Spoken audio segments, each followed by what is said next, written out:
विशेष का मतलब ये कि आप में जो ये चित्त की चल विचल है उसे रोकना है। चित्त को लीन करना है चैतन्य में। फिर से सुनिए, चित्त को चैतन्य में लीन करना है। पर चित्त अगर इधर उधर उलझा रहे तो वो चैतन्य में कैसे लीन होगा? तो पहले तो इस शरीर को, इस मन की इच्छा, मन की भी 50 इच्छा होती है। आपके हृदय में जहाँ शिव जी का वास है वहाँ 4 नाड़ियां हैं। उसमें से एक नाड़ी मूलाधार तक जाती है और उससे आगे नर्क। सो लोग यही कहते हैं इसमें क्या खराबी।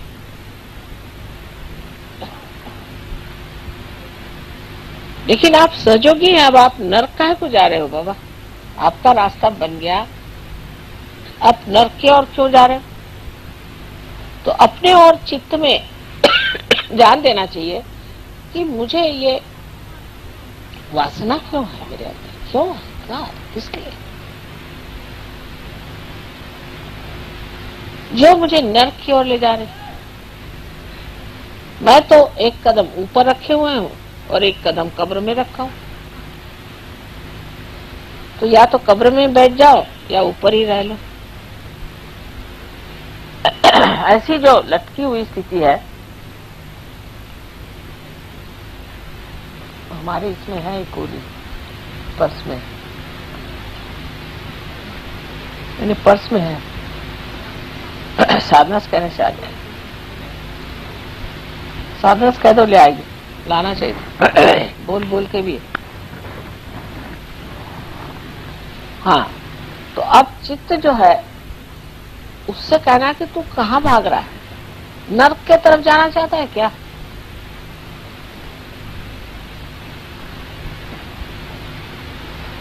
उसकी दूसरी नाड़ी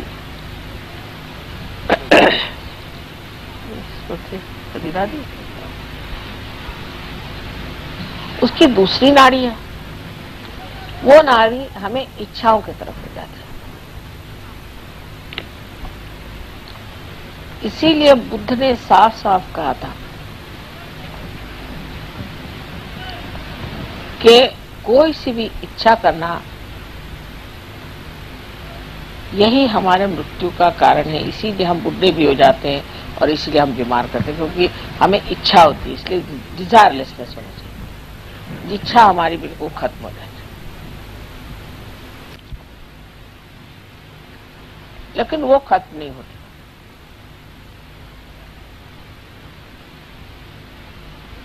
एक शुद्ध इच्छा मात्र रहनी चाहिए। वो कैसे हो?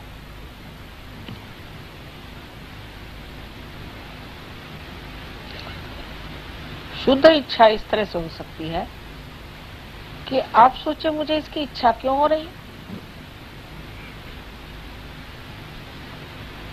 इस इच्छा की ओर मैं क्यों दौड़ा जा रहा हूं। ऐसी मैंने अनेक इच्छाएं की, उससे मुझे क्या फायदा हुआ?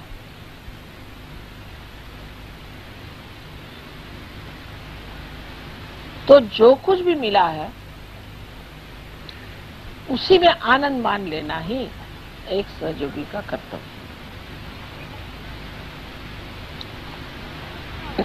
अब ये हुआ, किसी को इच्छा हुई कि मैं माँ के बिल्कुल सामने जाकर बैठूं, या किसी किसी को इच्छा होती कि हम पहले वहां जाकर खड़े हो जाए।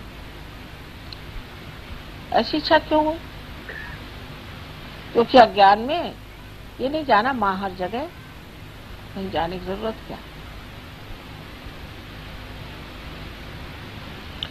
तो शुद्ध इच्छा की जब आप इच्छा रखें तो जब कुंडलिनी चढ़ती है तो ये जो इच्छा की नाड़ी नीचे की तरफ मुड़ी हुई है वो ऊर्ध्वगति उसको हो जाती है,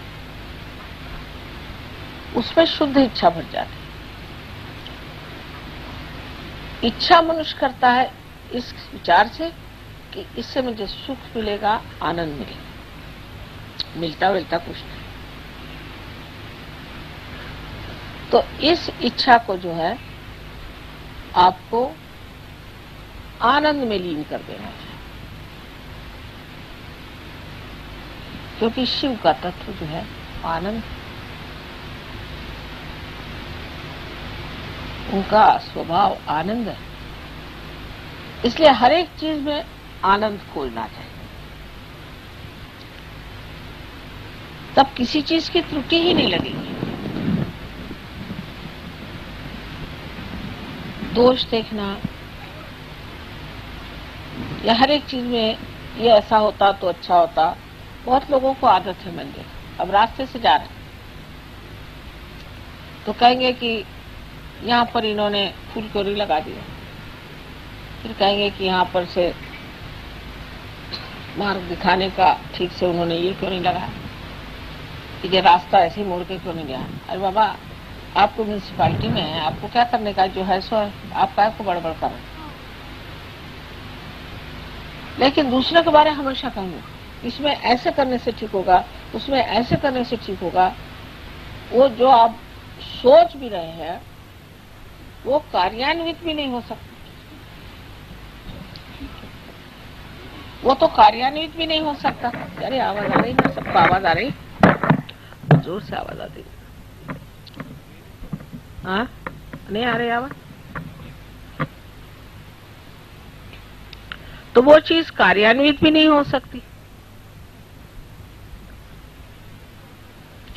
आपका कोई मतलब ही नहीं है उससे।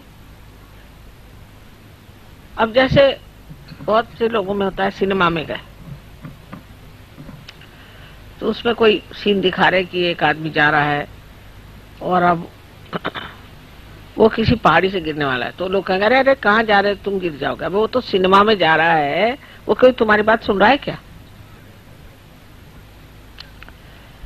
उसी तरह से हर एक चीज का ठेका लेके बैठते, और इस तरह से अपनी बुद्धि में भी पूरी तरह एक विचारों की श्रृंखला बना देते। लेकिन जो कुछ आप देखते हैं वो देखना मात्र हो, देखना मात्र, तो निरीक्षण हो जाता है। एक कटाक्ष में भी निरीक्षण हो जाएगा और चित्र सा आपके अंदर बन जाएगा।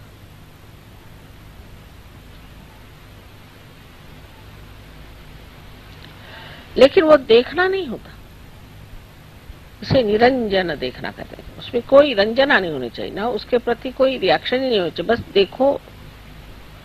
इस रिएक्शन का क्या फायदा, वही जैसे मैंने बताया कि सिनेमा में आप कोई आदमी कुछ कर रहा है तो कह रहा है अरे तुम ऐसे मत करो, उसको सुन रहा है क्या तुम्हारे, उसको जरा ठीक ही कर दीजिए, बार बार गिर रहा है। देखते हैं हम,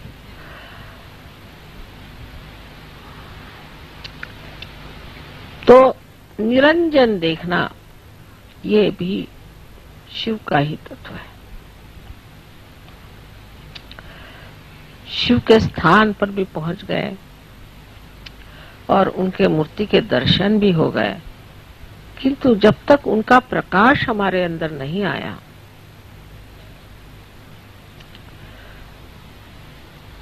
तो सब व्यर्थ ही है। अब तीसरी नाड़ी है, उसमें प्रेम उभरता है। प्रेम मारे मेरा बेटा, मेरी बहन, मेरा भाई, मेरा बाप, मेरा पति, ये सब दुनिया भर की रिश्तेदारी, इसमें भी बहुत लोग उलझे रहते हैं। सहयोग में आने के बाद भी मैं सालों तक देखती हूँ कि वो छूटता ही नहीं उनका, वही वही बातें, वही वही बातें। जब देखा तो मैं तो भागती हूँ, अरे बाप रे आए फिर से, मेरे भाई का ऐसा हुआ तो मेरे बहन का ऐसा हुआ, तो मेरा फलाना ऐसा तो ठिकाना ऐसा, मेरे लड़के ने ऐसे किया तो लड़की ने ऐसे किया। अब ये कहना कि ये रिश्तेदारी वृथा है, तो ये तो बात ठीक नहीं।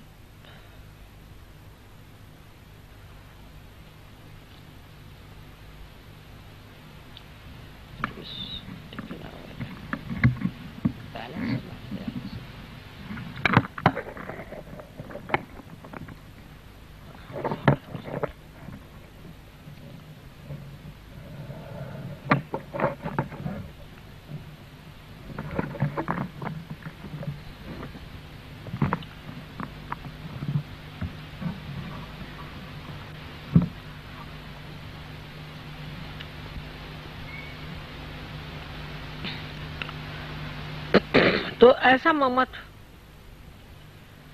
कि अपने बच्चों के लिए आप किसी को मर्डर भी कर दें, किसी को खत्म भी कर दें, कुछ भी कर सकते हैं इस ममत्व के लिए। कोई पत्नी के लिए, कोई प्रेयसी के लिए, तो कोई पति के लिए। तो इस कदर उसमें आदमी अपने जीवन को व्यर्थ करता है। I would say there's no balance. You can push it that side. इसको जरा पीछे खींचो तो होगा। नहीं, ये जो है ना डंडा, इसको पीछे खींचो, कब होगा। अब ठीक है, बैलेंस की बात है बस। अब आएगा सामने।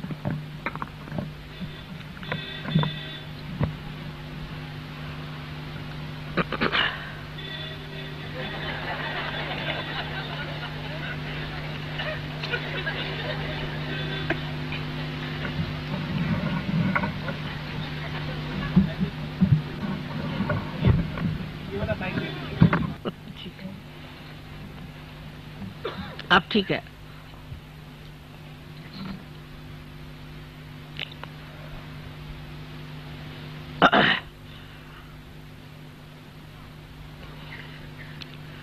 और उसके बाद देखते हैं कि जिनके लिए इतना किया वही आपके दुश्मन है, वही आपको सता रहे हैं, सबसे ज्यादा दुख वही दे रहे हैं। और आपको और भी ज्यादा दुख इसलिए होता है कि इन्हीं के लिए हमने इतना किया और इन्होंने हमारे लिए किए। अगर किसी के ऊपर जरा सा उपकार किया और उन्होंने आपको तकलीफ दी तो और भी दुख लगता है कि बाबा इसके लिए इतना करने पर इसने ये किया।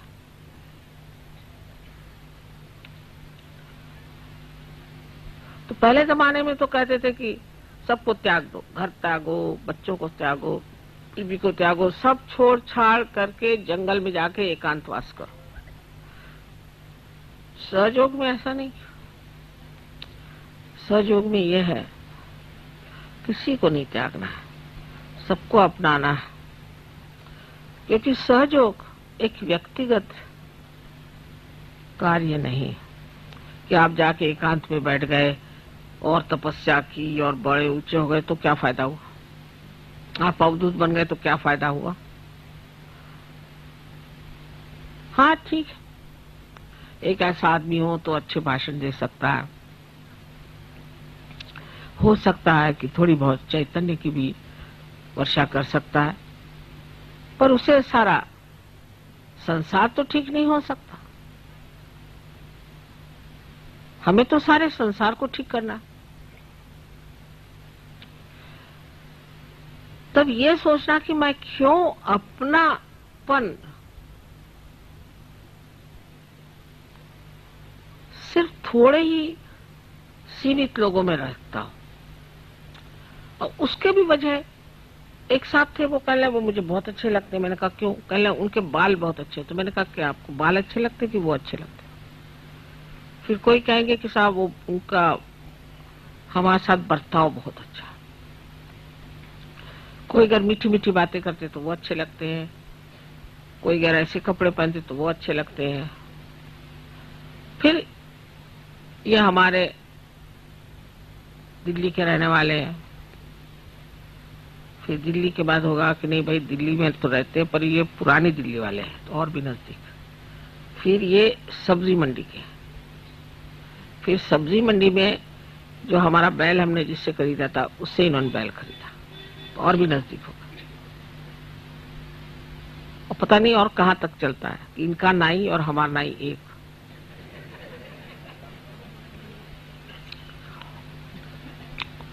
और बड़े गले मिलेंगे, वाह वाह वाह।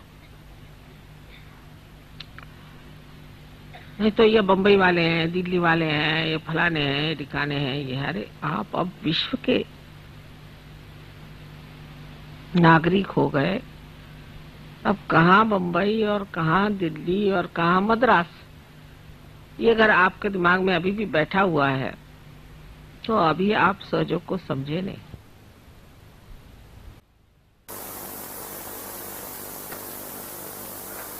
ये काम होगा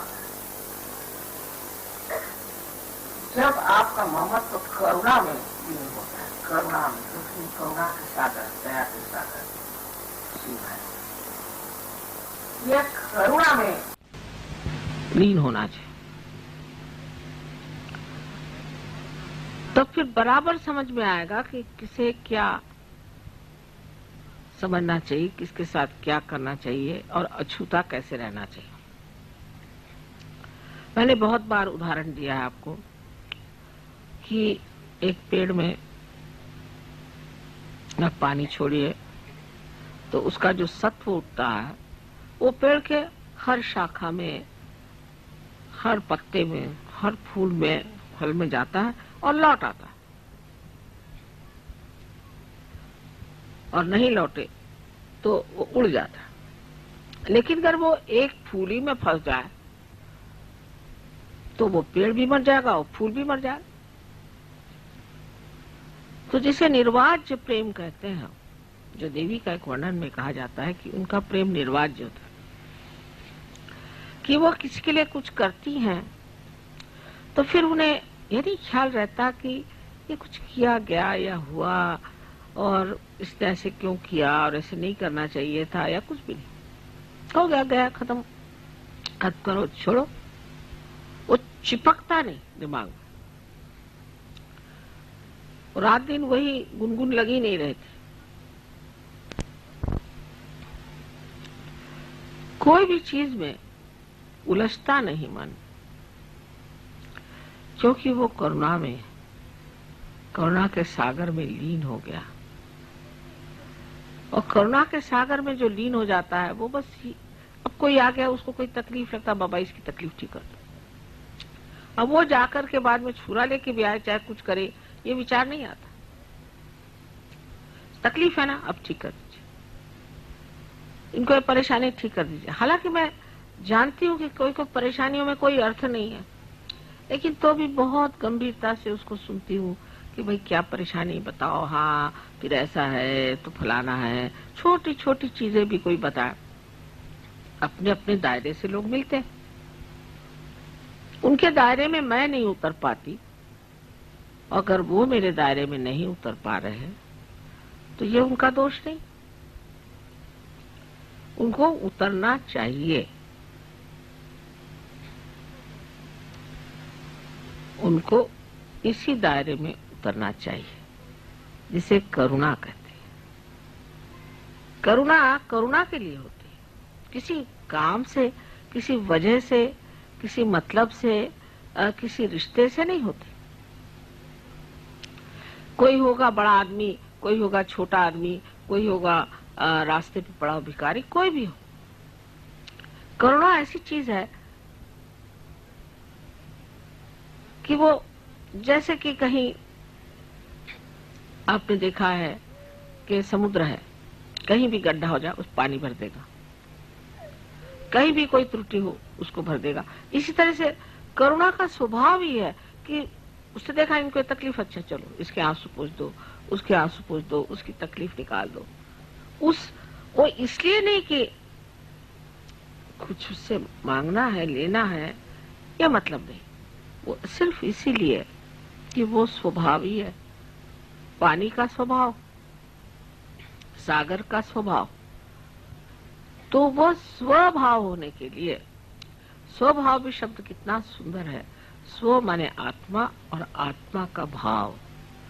जब वो आत्मा का भाव आपके अंदर आ जाए, सिर्फ करुणा, फिर ये सब चीज टूट जाएगी कि दिल्ली रहने वाले, बंबई रहने वाले, फलाना ठिकाना कुछ याद नहीं रहेगा,